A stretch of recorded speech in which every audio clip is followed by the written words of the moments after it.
Hi everybody, another quick update about the cab, the saga of the cab.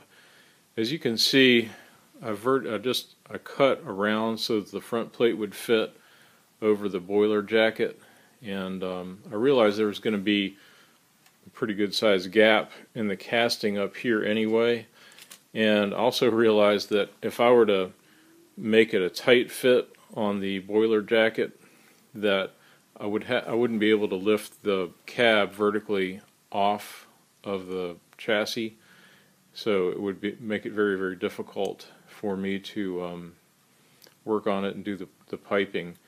In order to mark, just to be able to slide that casting up against the back of the boiler, I had to remove the Johnson bar and my little steam lever, cylinder cock lever over on the other side.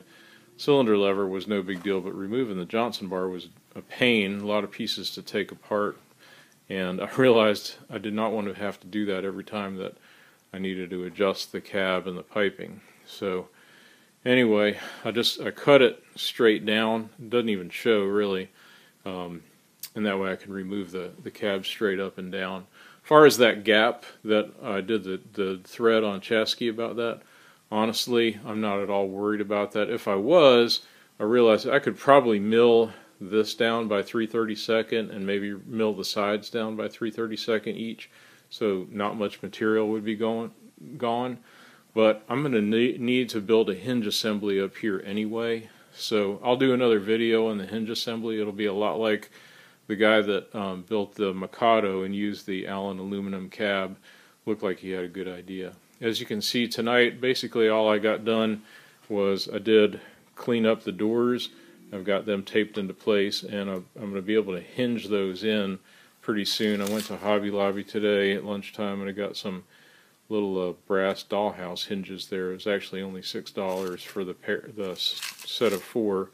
They're very tiny. Hopefully they'll do the job and keep the doors in place. It looks like that's what the guy that built the Mikado on the website, looks like that's what he used.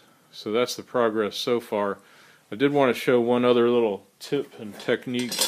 In order to drill the holes right here, you can see that you barely see that. There's 3 540 button head screws, bolts that I drilled and tapped into the angle on the inside there. And in order to have the cab assembly square, I used these picture frame clamps. I used a set on each corner opposite each other to clamp the cab into place. You know, after I made sure that everything fit nicely together, this held it in place nice and square. Well, I'd first drilled and drilled pilot holes and tapped for the screws, and when I had them all in place, then I removed the front piece and the back piece respectively and drilled clearance holes, 1/8" clearance holes for those 540 screws.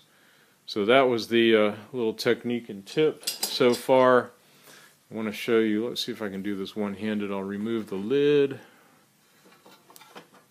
and get that out of the way. Maybe I can show you how the cab will come up.